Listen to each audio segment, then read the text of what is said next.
think the most interesting thing that we're seeing this year, certainly around travel during Ramadan, is probably the shift in the destinations that people are actually searching for.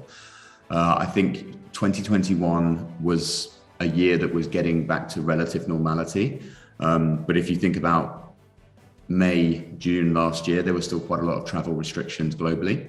And obviously, as we move into 2022, a lot of those those COVID restrictions are being lifted. So we have seen a change in some of the top origin markets. So to give you an example, in 2021, we saw that the United States was the top searched destination for travel from Middle East Africa during Ramadan, representing around 40% of all destination searches.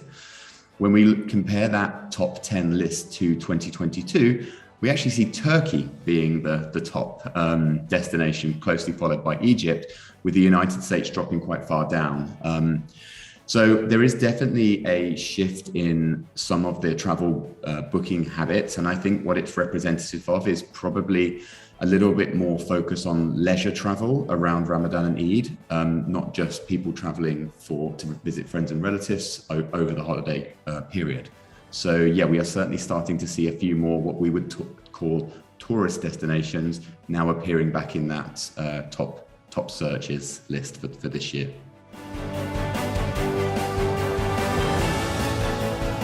We've seen a couple of shifts actually when it just comes to things like travel booking lead time. So for example, in 2021, many of the searches and trips being booked around Ramadan were booked within 7 days, which is very representative of the kind of fluid nature of travel and restrictions for different destinations changing quite frequently. This year, what we're starting to see is is more searches being made in the future. So people starting their Eid and Ramadan searches a little bit earlier and booking with a longer lead time, which again, I think just shows a bit more confidence now in international travel with a lot of those COVID kind of entry restrictions being dropped in a lot of countries. But likewise, a lot of re-entry restrictions being dropped as well. So if you think about obviously PCR testing to return to your country, that was a major factor, I think, in where a lot of people chose to visit, because the ease of being able to get a PCR test as a main requirement for coming back to somewhere like Dubai or Abu Dhabi, was certainly taken into consideration. So we should start to see a much more broad list of destinations now, not necessarily always linked to how easy it is to get kind of things like PCR tests on your return.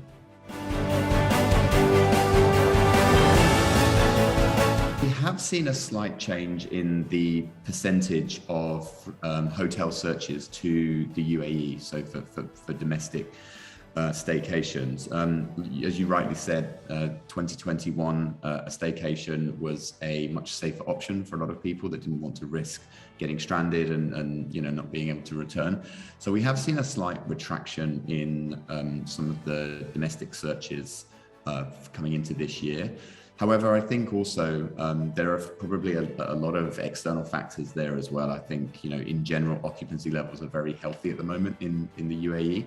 That will have a pretty obvious effect on supply, and ADR is a bit higher, or significantly higher, should I say, across Dubai and Abu Dhabi at the moment. So I think when you're budgeting for a holiday around Ramadan or Eid, possibly some of those international trips that might not have been so feasible in 2021 are more feasible in 2022, purely given availability of hotels, price of both hotels and flights, for example. So yes, I think we are seeing a slight retraction in some of the staycation markets as well, and that will change, I think, as we move into the summer. Obviously, traditionally summer is much hotter. Rates in a lot of hotels across the UAE tend to drop. So I do still see the staycation market being incredibly important for Dubai and Abu Dhabi. But yeah, I think for the moment, a lot of the focus is on international visitors coming into the country.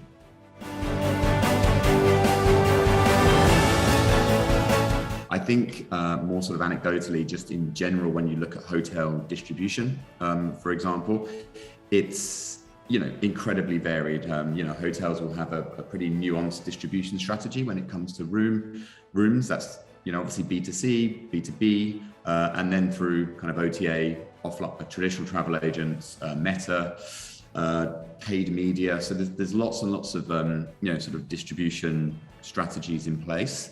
I think the pandemic has changed a lot of the customer booking habits. If you think back to when we were very much in the middle of the pandemic, a lot of focus was placed around cancellation policies. How easy is it for me to change my dates? How easy is it for me to get a refund? And that's across airlines and hotels. And I think a lot of that still rings very true. So I think depending on the hotel brand, when it comes to things like cancellation policy, flexibility on moving dates and things like that, that will still play a big role. I don't think the narrative surrounding, if I go to an OTA site, for example, I'm going to get the cheapest price. I don't think that is as prevalent as it might have been before the pandemic. I think a lot of travelers are looking for a little bit more security around when they travel. And I believe that they're willing to pay a little bit more for that flexibility. Certainly for things like flights, you're going to get the best cancellation policy and the best refund policy booking directly with the airline. Very similar for hotels as well. So I think there is definitely a more savvy travel customer or booking behavior now than maybe we were seeing pre-pandemic.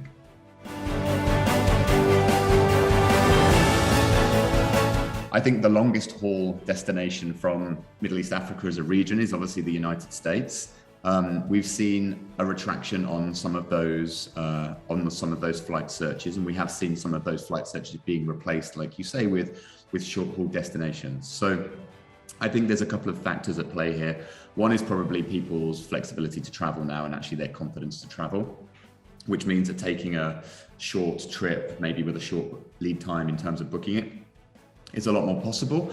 I think also what's worth considering when we look at the list of top destinations being searched for 2022, we're starting to see things like Thailand in there, the Philippines in there, which again are countries that were traditionally very strict and very quick to lock down, but obviously have been a bit slower to reopen. So it is good to see some of those kind of more traditional tourist destinations for this region being back in that top searches list.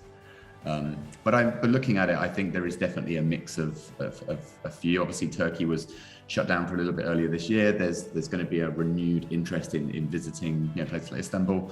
So I don't necessarily see a huge shift. It's just nice to see some of the countries that we haven't seen in those top 10 lists popping back in there for a while, and that's mainly Southeast Asia.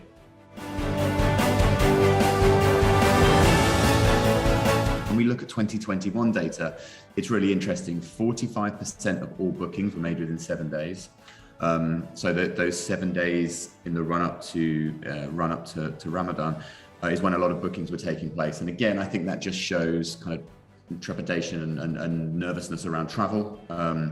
So I think that behavior will still be visible and evident this year to a degree. But I think, like I mentioned earlier, with restrictions globally getting a lot easier and obviously global sort of mobility and travel getting much easier, I think we will start to see people planning a little bit further in advance. And especially when you think about, long haul destinations like the US, obviously the flight price itself is expensive. Hotel stay for a 2 or 3 week stay expensive. So, a lot of people will be looking to book some of these a lot earlier. So yeah, we should see a shift in that booking behavior post-Ramadan, once we have that data.